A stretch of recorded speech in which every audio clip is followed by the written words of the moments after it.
Ассалаумағалейкум, құрметті көрермендерім, қалайсыздар? Мінекей біздер светтерін өшіргізіп жатып.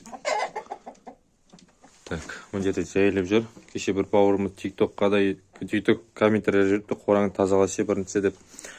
Я менде тазалайтын қазір қолым тимей жатыр, оны сөздің шыны керек.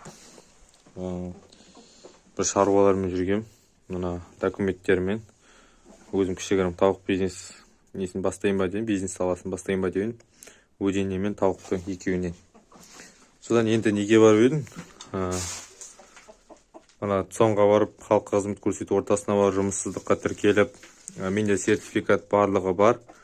Енді барсам, сіз ондайға сәйкес келмейсіз дейді, манағыдай. Оған грант алуға, манағыдай, көп балалы ана, асыраушы жоқ, инвалид кісіні асырап отқан адам,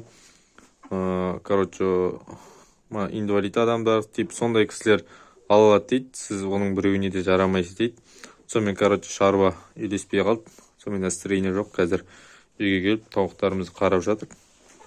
Мұның іші қоқып жатыр енді, жинейтін қол тимей жатыр, сол шаруамен жүредім өзімше. Бәрін бітіріп сап, бір тала жинейім ғой деп, онымен шаруам үйлеспей қалды. Қазір қораға келдік. Жұмыртқа туды ма, туған жоқ па, соны қараймыз қазір. Так.